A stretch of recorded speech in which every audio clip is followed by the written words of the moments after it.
John F. Kennedy, and that is what we have. Last night, March 17th, 2025, 62 years after John F. Kennedy was shot and killed on November 22nd, 1963 in Dallas, Texas, we have the release of these documents. And more specifically, what am I talking about? Over 1,100 PDF documents, 63,000 pages, according to the National Archives. In fact, on the National Archives website, it reads, quote, in accordance with President Donald Trump's directive of March 17th, 2025, so you get an idea of maybe this mad dash to get all this released, all records previously withheld for classification that are part of the President John F. Kennedy assassination records collection are released. The National Archives has partnered with agencies across the federal government to comply with the President's directive in support of Executive Order 14176. As of March 18th, 2025, the records are available to access either online at this page or in person via hard copy or on analog media formats at the National Archives at College Park, Maryland. As the records continue to be digitized, they will be posted to this page. So it's interesting because the president had indicated there are 80,000 pages. So when you hear that and you hear this statement from the National Archives, it essentially means that there could be more documents that come out. Now, to be clear, the National Archives did indicate that there may still be material that can't be disclosed because they were sealed by a court. Maybe they're subject to a grand jury investigation. Maybe there's private tax information, things like that. But there is a lot here. Here's the problem. A lot of these documents, and we're talking reports, letters, memos, a lot of them are difficult to read. I mean, they are just physically difficult to read. They're old, they're illegible. The way the documents were released, there are no titles or annotations or categories, so it's kind of difficult to make sense of what each document is, where it comes from, which agency, and also it's not entirely clear what is new per se, as there have been releases of documents in the past, including in 2017. And that was thanks to the JFK Assassination Records Collection Act of 1992, which said that documents needed to be unsealed no later than 25 years after the signing of that act. So that would be 2017. And a majority of the documents were released, but some were withheld in part or in full for various reasons. So was it to protect the identity of sources? Was it to protect investigative methods by these agencies? It's a number of different reasons. Hey everybody, this is a law and crime legal alert. Did you know that children are being diagnosed with serious conditions like type 2 diabetes and non-alcoholic fatty liver disease, and the research is potentially linking ultra-processed foods to this? Yeah, well, Morgan & Morgan is stepping in to fight to hold these food companies accountable. With decades of experience fighting large corporations, they are ready to stand up for families who deserve justice. So if your child under 21 has been diagnosed with type 2 diabetes or fatty liver disease, then visit www.forthepeople.com/food or scan the QR code on screen to learn more. So these latest documents, let me tell you what we have here. They are dated both before and after Kennedy's assassination. And they don't just contain information about the shooting itself. They include materials about major incidents that were happening on a global scale around the same time. So we're talking about Vietnam, communism in Cuba, we have JFK's presidency, the international reaction to not only JFK's death, but also the assassination of Martin Luther King Jr., even plans on how to reorganize the CIA's infrastructure. There's a lot here. And many of the documents are connected to the President's Commission on the Assassination of President Kennedy, more commonly known as the Warren Commission, because Chief Justice Earl Warren was its chairman. And President Lyndon B. Johnson established the commission through an executive order to investigate JFK's assassination, one of the most complex crimes in American history. And all 7 members of the committee have since died, as have most of the staff and assistant council members, which makes any documentation even more critical. But the commission had released an 888-page final report in 1964, which concluded that President Kennedy was killed by Lee Harvey Oswald and that he acted alone. It was also concluded that a man named Jack Ruby acted alone when he shot Oswald after his arrest. So the commission's findings have always been controversial, which is one of the reasons that people wanted to be able to see all of the evidence, everything the commission had, to see if everything lined up. Now, it is not clear if this latest release reveals new bombshell insights or clues as to what happened in Dallas in 1963. However, let me get into some of what we have. And obviously, we can't go through everything, but here are some very interesting takeaways from what we have seen so far in this release. So first off, let's start with Lee Harvey Oswald, who has long been suspected to be the lone assassin of Kennedy. And this is, again, despite numerous theories and alternative conclusions. So a big theme from this release is whether or not Oswald was in fact a KGB agent, a major concept when we think about JFK's death during the Cold War with the Soviet Union. So, for example, there is a letter dated May 21st, 1982 from David Blee, who apparently ran the CIA Soviet division, worked on the defector policy. This is per reporting from the New York Times. So he writes this letter to an Anthony DeVere, and it is actually marked and then crossed out secret on it. It's at the top, and it reads in part, in September-October 1963, Lee Harvey Oswald approached the Soviet embassy in Mexico City in an attempt to get a visa allowing him to return to the USSR. Kostakov, as a consular officer, handled this visa request. We have no information which indicates any relationship between these individuals other than for the purpose of Oswald's making his visa request. And what's interesting about this is that this is in reference, or seemingly in reference, to Valery Kostakov, a suspected KGB officer. In fact, in the letter, Kostakov is described this way. While in Mexico, he was considered by some to be the most effective and dangerous of intelligence officers in Mexico. He has been described as being without morals, education, and manners. And then you have another document, seemingly from September 14th, 1993, to the Moscow info director concerning a potential KGB official known as Nikonov. And it reads in part, Nikonov personally reviewed KGB files to determine if Lee Harvey Oswald had been a KGB agent. He reviewed 5 thick volumes of files on Oswald. Nikonov is now confident that Oswald was at no time an agent controlled by the KGB. From the description of Oswald in the files, he doubted that anyone could control Oswald, but noted that the KGB watched him closely and constantly while he was in the USSR. He commented that Oswald had a stormy relationship with his Soviet wife, who rode him incessantly. The file also reflected that Oswald was a poor shot when he tried target firing in the USSR. Now, that's just an interesting note about that being a poor shot. But then you have this 416-page PDF that has a label at the top that reads, Material reviewed at CIA headquarters by House Select Committee on Assassination staff members. And there's a document date of February 1968. And this CIA study is titled The Examination of the Bona Fides of a KGB Defector, and appears to be authored by a Yuri Nosenko, and it's labeled Top Secret. Again, pretty fascinating we're able to see this. And there is a section about Oswald that reads, for continuity of presentation, both periods of Nosenko's alleged involvement with Oswald in 1959 to 1960 and in 1963 are described elsewhere. According to Nosenko, he was involved with Oswald in 1959 because he was then Deputy Chief of the American-British Commonwealth Section of the 7th Department. In that capacity, he participated in the decision that Oswald was of no interest to the KGB and he should not be allowed to remain in the Soviet Union. But what about a tip regarding Lee Harvey Oswald? Well, in a routing and recording sheet dated April 3rd, 1978, on the cover sheet it reads, please find attached correspondence received from one Sergei Zernorno, who claims that he provided information about Lee Harvey Oswald to the American vice consul, presumably Tom Blackshear, in Sofia, Bulgaria in August 1963. So this is 3 months before JFK's assassination. And in what appears to be a handwritten letter, and I'm going to read parts of it right now, but it appears to be in broken English. On July 18th, 1963, I was in London, England at the airport. Immigration officer number 175. I had no visa. Immigration placed me under house arrest. Mr. Smith in police uniform, Secret Service, brought me steak dinner, and police officer interrogated me. He asked me what the embassy of USSR say. What did you heard in Vienna, Austria? I said I have heard that one American defector, Mr. Lee Harvey Oswald, to Russia, and he returned to United States of America.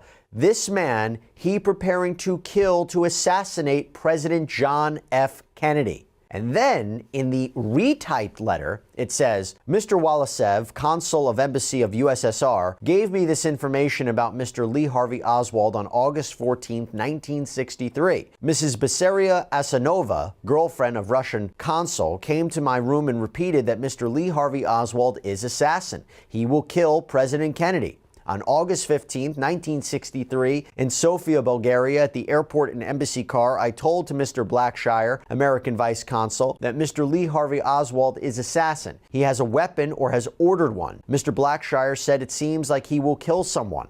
I said that Mr. Lee H. Oswald is preparing to kill President of the United States John F. Kennedy. Mr. Blackshire said, where will it happen? I said the right wing will invite President, criticize him in the newspaper, then kill him. Mr. Blackshire told me he will give the telegram to Department of State, and he gave me the address where to report. At 9 a.m. on August 19, 1963, in Washington, D.C., I went to see Mr. Kippigan, Director of Special Counselor Service, Department of State, at 1901 Pennsylvania Avenue, 11th floor. I told the director that I have information about President Kennedy. The director said, do not mention name of President Kennedy, only respond to the questions. The director said, tell us what will happen to Mr. Lee Harvey Oswald then. I said, Mr. Lee H. Oswald will be killed after kill Kennedy. I said, I will take the truth drug to tell the truth. The director tells us who else gets killed in this country. I said, as I heard that Dr. Martin Luther King Jr. will be killed. Who will kill Dr. King Jr.? I said, a man who is in person at this time. Mr. James Earl Ray was in prison at that time. Director asked where assassination will happen. I said, in Dallas, Texas. Director said, if someone gave this information here, I would expel the man. Director did call on FBI agents after FBI used anesthesia gas to freeze me, to drug me, to keep amnesia. I told Director, Department of State, that Mr. Lee Harvey Oswald have a weapon. Go see him. Director told me, you too can have weapon. So what if Oswald got weapon? Fascinating.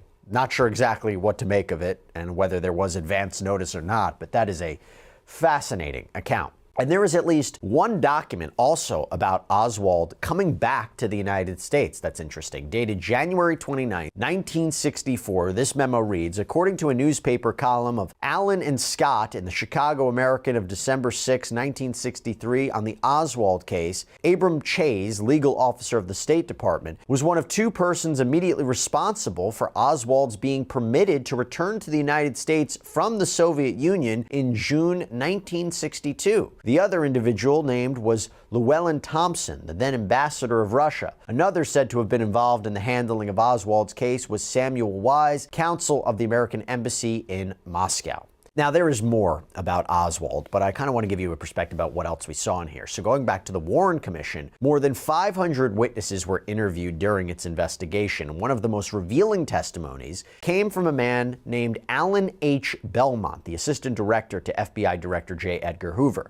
And this is dated May 6, 1964, and Belmont's testimony before the Warren Commission provides a chilling glimpse into the FBI's apparent interactions with Oswald. So Belmont's statements, now part of the declassified JFK files, delve into Oswald's mysterious journey to the Soviet Union and his subsequent return to the United States. When questioned about Oswald's motives for defecting to Russia, Belmont recounted the FBI's efforts to determine whether Oswald had been recruited by Soviet intelligence. Quote, Mr. Belmont says, the purpose of our interview with him was to determine whether he had been recruited by the Soviet intelligence, and we asked him whether he would tell us if he was contacted here in this country. He replied he would. Whether he meant it is a question.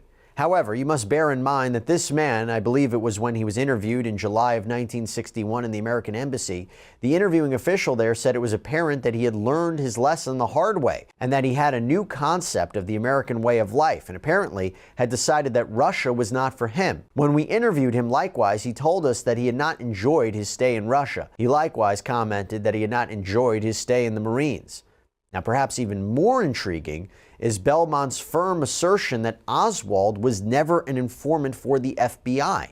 In a letter dated February 6, 1964, attached to his testimony, FBI Director J. Edgar Hoover himself admitted this fact. And here's actually the back and forth between Belmont, CIA head Allen Dulles, and Samuel Stern, a member of the committee's assistant counsel. Mr. Belmont says this is a letter dated February 6, 1964 to the Commission from the FBI, to which is attached an affidavit by Director J. Edgar Hoover. Mr. Stern says, what is the subject? Mr. Belmont replies, stating flatly that Lee Harvey Oswald was never an informant of the FBI. Mr. Dulles responds, would you define informant? Obviously, in the sense he knew some information as previously indicated from the previous interviews. I mean, for the record, would you just define what you mean by an informant in this sense? To which Mr. Belmont replies, an informant in this sense is an individual who has agreed to cooperate with the FBI and to furnish information to the FBI either for or without payment. Mr. Stern says, I take it you also would not have regarded Lee Oswald as an informant from the contacts with him that you have told us about and the other agents you have told us about. Mr. Belmont replies, indeed not. In no way could he be considered an informant. In no way. Now, in the summer of 1964, as the Warren Commission worked to piece together the events surrounding the assassination of JFK, there was one question that loomed. Was Lee Harvey Oswald's departure from the Soviet Union unusual or suspicious? And this question was taken on by David Slauson, a key member of the commission's staff, because he was tasked with examining the circumstances of Oswald's return to the United States in 1962. A letter dated July 3rd, 1964, from J. Lee Rankin, general counsel of the President's Commission, to Richard Helms of the CIA, reveals Slauson's efforts to reconcile the commission's findings with intelligence provided by the State Department. So Slauson expressed his initial belief that Oswald's departure from the USSR was not particularly suspicious. Quote, by way of introduction, Mr. Slauson said that in the portion of the commission's report that he was writing, he would have to deal with the question of whether or not the Oswald departure from the USSR and the circumstances, timing of that departure, were unusual or suspicious in any way. He expressed his belief that they probably were not, and cited Soviet relaxation in such matters in the post-Stalin era. However, he wanted to be sure in his own mind that our information was not conflict with that which the Commission had received from the state, since all of the information would remain in the records of the Commission. Now, to move on from this, in the chaotic aftermath of President JFK's assassination, you have a man named Gary Underhill. This is so fascinating. So he apparently was a former CIA employee who made a startling claim. According to a memo from July 19th, 1967, quote, the day after the assassination, Gary Underhill left Washington in a hurry. Late in the evening, he showed up at the home of friends in New Jersey. He was very agitated. A small clique within the CIA was responsible for the assassination, he confided, and he was afraid for his life and probably would have to leave the country. Less than 6 months later, Underhill was found shot to death in his Washington apartment. The coroner ruled it a suicide. The friends whom Underhill visited said he was sober but badly shook. They say he attributed the Kennedy murder to a CIA clique which was carrying on a lucrative racket in gun running, narcotics, and other contraband, and manipulating political intrigue to serve its own ends. Kennedy supposedly got wind that something was going on and was killed before he could blow the whistle on it. The verdict of suicide in Underhill's death is by no means convincing. His body was found by a writing collaborator, Asher Burns of the New Republic. He had been shot behind the left ear and an automatic pistol was under his left side. Odd, says Burns, because Underhill was right-handed. Burns thinks the pistol was fitted with a silencer, and occupants of the apartment building could not recall hearing a shot. Underhill obviously had been dead several days. Now, as I mentioned, a lot of these documents are actually related to events that happened before and after the assassination. For example, there's a lot of information about U.S. operations in Cuba. So you have this declassified document dated December 18th, 1963, and it reveals Cuban leader Fidel Castro's surprising reaction to the assassination of JFK. The leader of Cuba's relationship with the United States had been fraught with tension since the Bay of Pigs and the Cuban Missile Crisis. And according to the document, Castro was, quote, very upset by the change in the U.S. administration brought about by Kennedy's death. Quote, Fidel Castro was very upset over the change in the United States administration brought about by President Kennedy's assassination. The top Cuban leadership was sure President Kennedy would not invade Cuba, and they were convinced that the policy of his administration for economic blockade and internal subversion against Cuba would not overthrow the regime. The present policy of the Cuban government, on orders from Castro, is not to attack President Johnson in public or do anything to irritate him. According to Cuban government leaders, Castro wants to wait and see what President Johnson says and does about Cuba and give him an opportunity to improve, if he feels so inclined, relations between the two countries. And with that in mind, the new trove of documents contains a lot of information about the fight against communism in Southeast Asia and Cuba, with notes about plans to overthrow the Castro regime. Again, over the years, the U.S.'s involvement in such activities, including the Cuban Missile Crisis, has invited speculation that that could have been a factor in JFK's assassination. So you have a memo here with a return to CIA stamp, and it talks about a meeting with an unidentified individual labeled Ambang-1 on July 27, 1963, out in Miami. And it's kind of fascinating to read this, but it says, with respect to a request for explosives, it reads, Ambang-1 stated that in view of my outline of strategic targets inside Cuba during our last meeting, which took place in Washington on the 21st of June 1963, he had directed to attempt a sabotage operation against the Havana power plant. Then it says, Ambang-1 asked me if it would be possible for us to arrange some means for Rogelio Cisneros to visit Guantanamo and talk to his brother, who is an employee of the naval base, and another agent of theirs likewise employed there. The reason A1 gave for the request was that they wished to inform Ramon Cisneros Diaz of the JUR plans to begin the implementation of their plan of resistance and overthrow of the Castro regime. I advised A1 that whereas I would look into this matter, as I could tentatively tell him that the chances of accomplishing this were remote. Or how about this secret memo from July 20th, 1962? In the conversation, I learned also that the DRE is expecting another ship with arms and ammunition in the near future, and a yacht which is now in a Latin American country. The yacht is for use in activities against the Castro government. The activities against the Castro government to be carried out by the DRE are expected to start within a month or 2 months at the latest. Or how about this report, presumably from the CIA or associated with the CIA, from August 1959, right after Castro assumed power? Quote, source Alberto Fernandez Hechavarria, the chief of the Cuban Sugar Stabilization Board, who has the job of selling Cuba's sugar. He is wealthy and his family have lost through Castro's economic reforms. He appears to know a lot about the agreement and also seems to have an insight into Castro. He regards Castro as some type of UNIVAC machine. That's a universal automatic computer. His mind automatically photostating details which he can and will use in the future. He says that Castro is ruthless and that nothing can stop him in his determination to do something, i.e. agrarian reform, and that he will sacrifice his friends, his family, his money, and his fortune to accomplish his purpose. It is just fascinating, historically speaking, to read this. And by the way, speaking of that, another major historical event discussed in these documents is the assassination of Martin Luther King Jr., who was killed in April 1968 out in Tennessee. A man named James Earl Ray was convicted of his murder.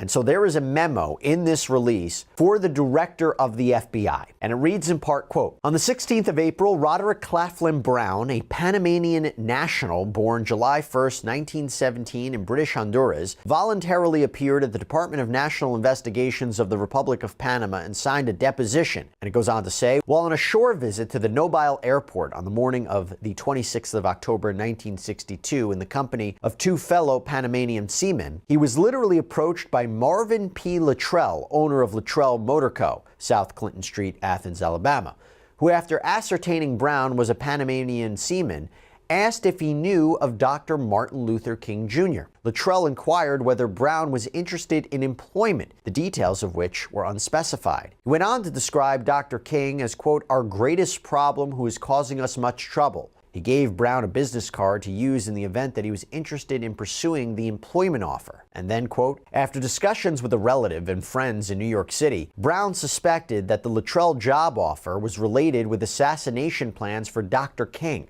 Therefore, he did not respond to the Luttrell letter and dismissed the incident until the